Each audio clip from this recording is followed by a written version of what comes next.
scoutmaster. A scoutmaster who cared and believed in any young boy that he met.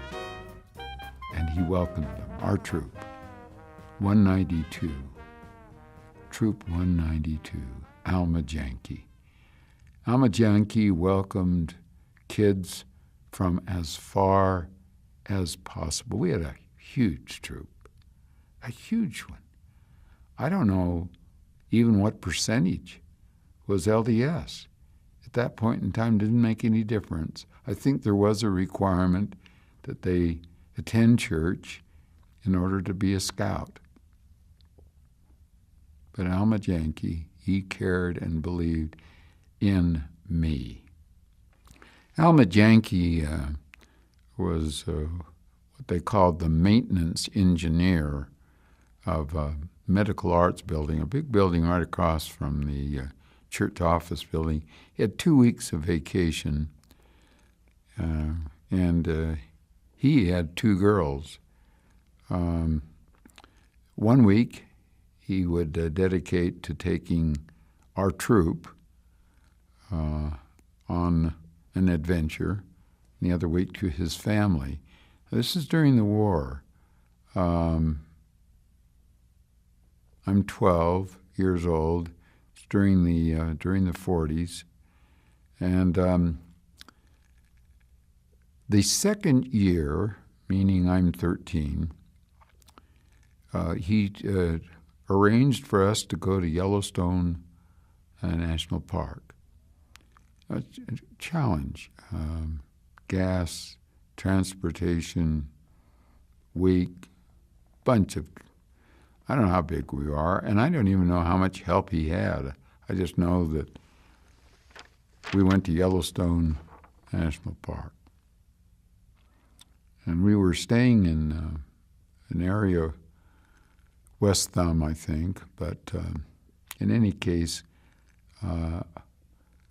we were near mud pots. I'm not sure what mud pots. And I, with a bunch of fellow scouts, saw this particular mud pot, volcanic kind of thing. It was, there it was. And I wondered what it would be like to put something in that spout. And what would happen? Now, what kind of mentality would come up with that? First of all, so I got a log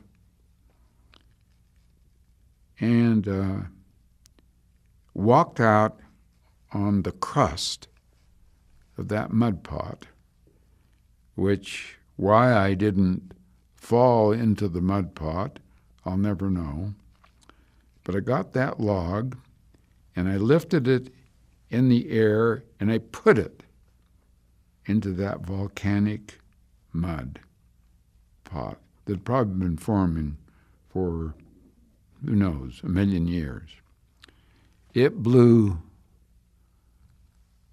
the log like a missile, a torpedo in the air, 15, 20, 25 feet.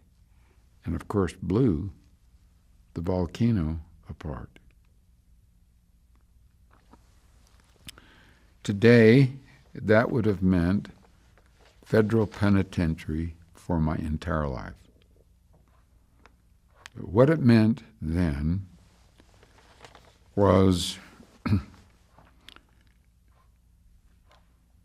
an embarrassment that cannot be described to my scoutmaster, as the National Park Ranger informed him of what had happened, and I'm standing there with my scoutmaster and that National Park Ranger having done what I'd done. I cannot remember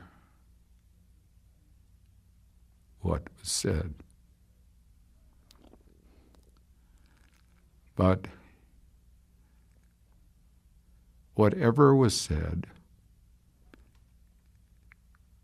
it made me realize what my responsibility was to the earth that we live on.